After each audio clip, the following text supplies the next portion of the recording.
திருச்சிற்றம்பலம். தீபம் இயற்கை டிவி உறவுகளுக்கு வணக்கத்தை தெரிவித்துக் கொள்கிறோம்.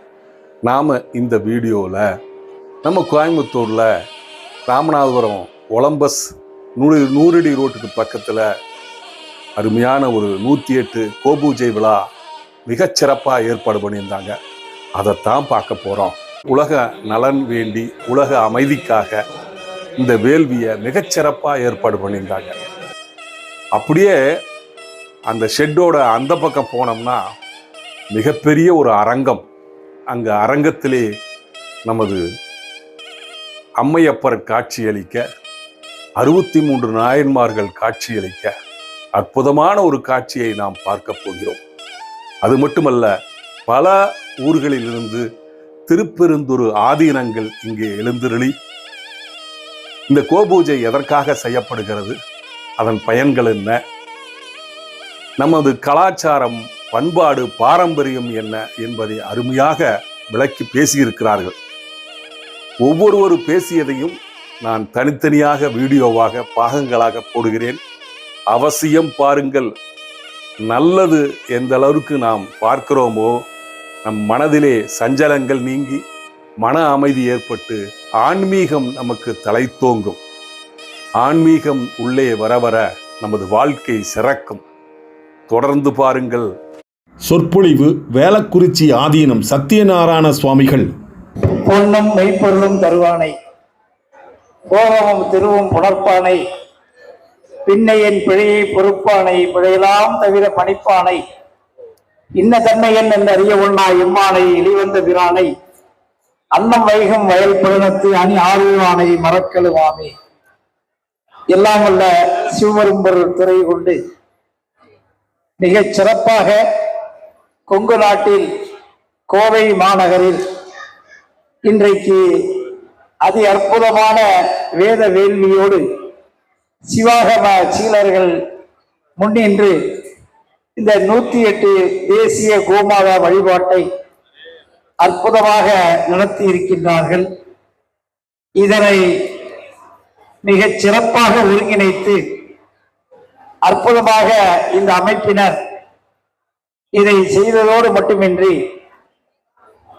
எல்லோருக்கும் குருவர்கள் கிட்ட வேண்டும் என்ற உயரி நோக்கில் திருக்கைலாய பரம்பரை வேளாக்குறிச்சி ஆதீனம், திருக்கைலாய பரம்பரை தர்ம ஆதீனம் குருமகா சன்னிதானங்களையும் அழைத்து கொங்கு நாட்டின் திருமணமான கூடம்பட்டி ஆதீனத்தையும், காமாட்சிபுரி ஆதீனத்தையும், கௌமார திருமணத்தையும் இங்கே வீட்டிருக்க செய்து உங்களுக்கெல்லாம் குருவர்களும் திருவர்களும் கிட்ட ஆவண செய்திருக்கிறார்கள். நன்று நாள்தரும் நம்மினை போயரும் என்றும் இன்பம் நிறைக்க இருக்கலாம். சென்று நீர் திருவேற்களத்து உள்ளுரை துன்று பொற்சனையானை தொழுமினை என்று அப்பரடிகள் அருளிய வண்ணம் சிவ வழிபாட்டின் மேன்மையை, அதிலும் கோபூசையோடு நிறை காத்தல், ஆநிறை கவர்தல் என்ற தொல்காப்பிய வரிகளை மேற்கோள் காட்டி மிக அற்புதமாக நமது அன்பிற்குரிய ராச வசந்தகுமார் அவர்கள் அந்த முதன்மை உரையிலே வழிபாட்டின் மேன்மையையும் சிவதீட்சை பெற்று நீங்கள் எல்லாம் முறையான வழிபாடு செய்ய வேண்டும் என்பதன் முக்கியத்துவத்தையும் அழகர எடுத்து ஏந்தினார்கள். இத்தகைய சிறப்புக்குரிய விழா உணர்த்துவது யாதெனில், உயிர்கள் உயிர் பெற வேண்டுமானால் நாம் இயற்கையோடு இயைந்த வாழ்வினை மேற்கொள்ள வேண்டும். அந்த இயற்கையோடு இயைந்த வாழ்விற்கு நமக்கு துணை புரிவன பல்லுயிர்களாகும். அவற்றில் முதன்மையானதாக கருதப்படுவது இந்த பசுக்களாகும்.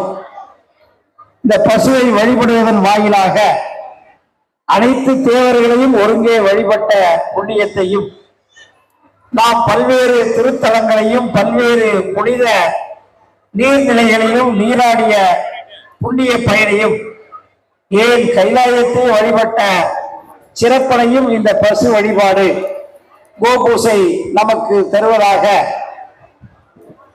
இதிகாசங்கள், புராணங்கள், ஆகமங்கள், உபாகமங்கள் எல்லாம் எடுத்துரைக்கின்றன. நமது திருக்கைலாய பரம்பரை வேளாக்குறிச்சி ஆதீன முடிவுங்கவரான மறைஞான சம்பந்தர் அவர்கள் இயற்றிய சிவ தர்மோத்திரம் என்ற நூலில் 54 பாடல்களில் பசுவை பேணி காத்தல் இவ்விதம் என்றும் அதனால் மனிதகுலம் அடைகின்ற பயன் நற்பயன் யாது எனவும் விரிவாக 54 பாடல்களிலே எடுத்து ஏம்பப்பட்டுள்ளது. அந்த வகையில் இந்த கோ வழிபாடு என்பது எல்லா வழிபாட்டிற்கும் முதன்மையானதாகவும் எல்லா நற்பலன்களையும் நமக்கு எளிதாக தருவதாகவும் நாம் இல்லத்தில் இருந்தே கூட கோ வழிபாட்டை கோபூசையை செய்யலாம் என்றும் வரையறை செய்து வகுத்து அளித்துள்ளது. அந்த வகையிலே இன்றைக்கு 108 கோ பூஜையை முறையாக இன்று செய்து மக்கள் எல்லாம் இந்த சனாதன தர்மத்தின் வழி நின்று சமூக நல்லிணக்கத்தோடு நல்வாழ்வு பெறவும் உலக உயிர்கள் எல்லாம் உயிர் பெறுவதற்கும் முதற் பிரார்த்தனையாக இங்கே நிகழ்த்தப்பட்டிருக்கிறது. பல்வேறு வேற்றுமைகளிடையே ஒற்றுமையோடு வாழ்கின்ற நமது பாரத சமுதாயத்தினர் பல்வேறு கலாச்சாரங்கள் பல்வேறு நிலைகளில் வாழ்ந்தாலும் கூட நம்ம எல்லோரும் ஒருங்கிணைப்பதும் பிணைப்பதும் இந்த ஆன்மீகம் என்ற இறை வழிபாடு ஒன்றே.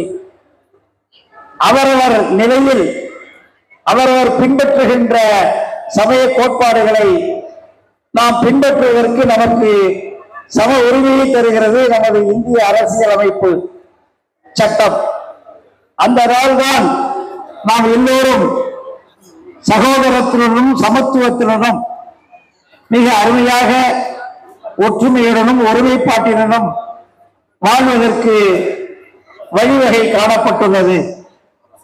அந்த நிலையிலே பெரும்பான்மையான இந்துக்கள் கூட மிகுந்த சகிப்புணர்வோடு அனைவரையும் அரவணைத்து சிறப்பாக நாம் ஒன்றே குலம் ஒருவனே தேவன் என்ற உயரிய திருமூலரின் தத்துவத்தை உள்வாங்கி ஒருமைப்பாட்டுடன் வாழ்ந்து கொண்டிருக்கின்றோம்.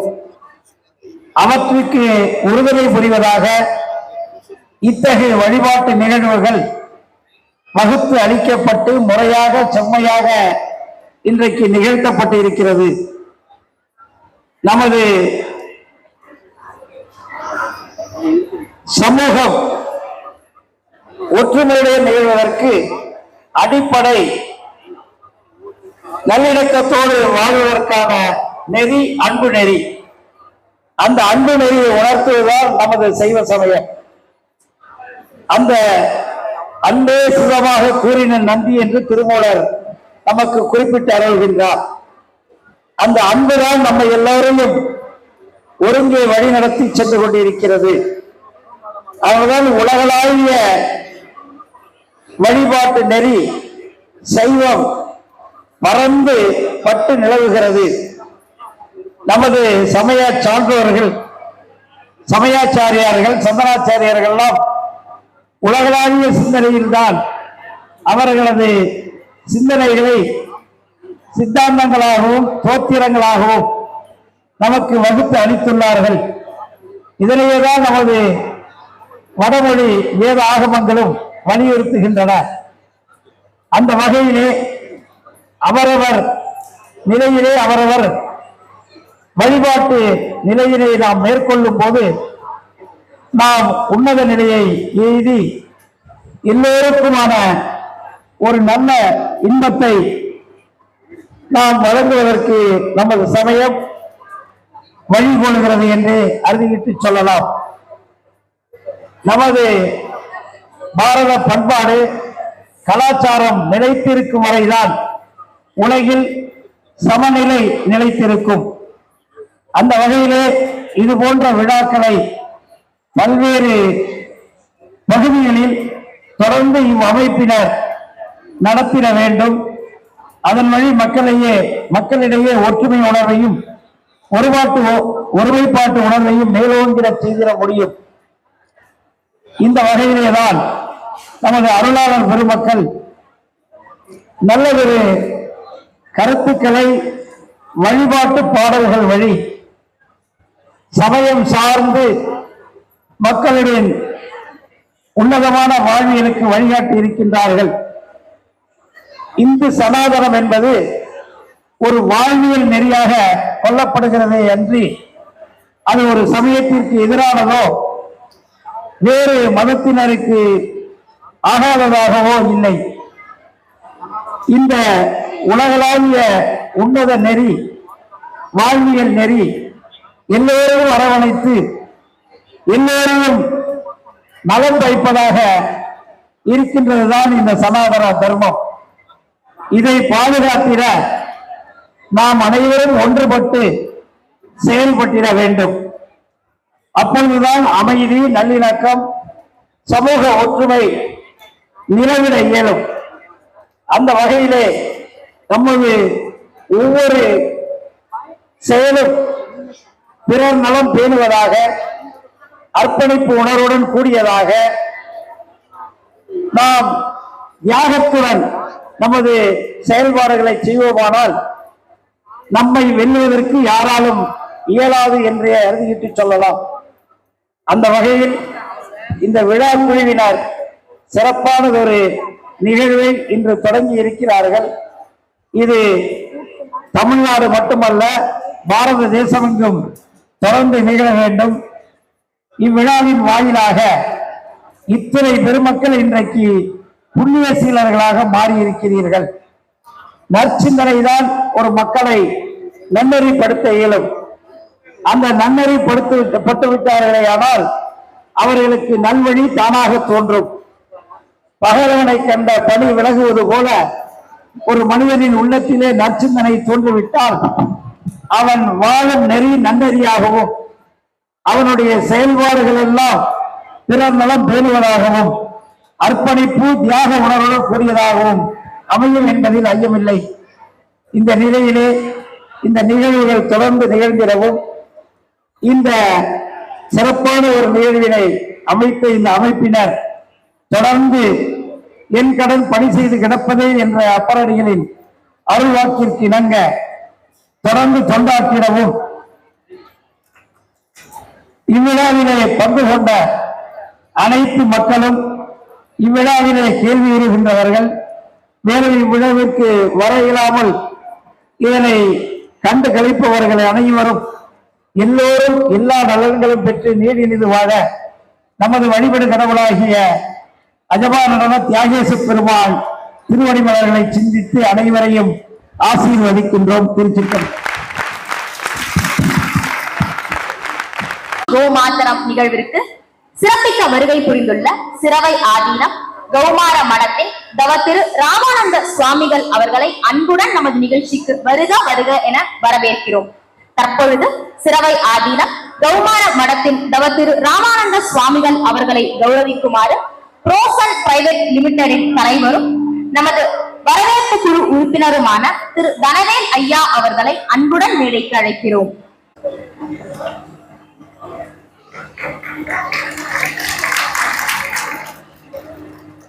கோமாதாவை மனதார பிரார்த்தனை பண்ணாவே ஜோதிட சாஸ்திரத்தில் இருக்கக்கூடிய பூர்வ புண்ணிய தோஷமும் போயிடும், பிதிர் தோஷமும் போயிடும்.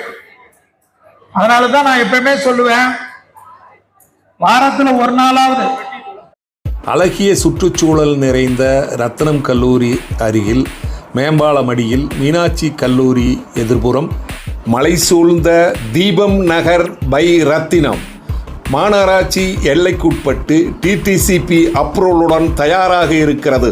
வீடு கட்ட தகுதியான இடம். அனைத்து சைட்டுகளும் வடக்கு பார்த்த சைட்டுகள். தெருவிளக்குகள், சாக்கடை வசதி. ஒரு ரோட்டிலே சென்று மற்ற ரோட்டிலே வெளிவந்து விடலாம். அங்கிருந்து 1/2 கிலோமீட்டரிலே பொள்ளாச்சி ரோட்டை சந்தித்து விடலாம். சகல வசதியுடன் கூடிய சைட் விற்பனைக்கு தயாராக இருக்கிறது. காற்றோட்டமான இடத்திலே, அமைதியான இடத்திலே, மரங்களுக்கு இடையிலே புதிதாக காத்து கொண்டிருக்கிறது உங்களுக்காக. இதுபோல் இடம் கிடைப்பது மிக அரிது. தேவைக்கு முன்பணம் செலுத்தி புக் பண்ணுங்கள். தீபம் நகர் பை ரத்தினம். தொடர்புக்கு 9894787369. வீடு கட்ட தேவையான லோன் 90% வாங்கித்தர தயாராக இருக்கிறோம். உடனே தொடர்பு கொள்ளுங்கள். உங்கள் வீடு உங்கள் கையில். தீபம் நகர் பை ரத்தினம்.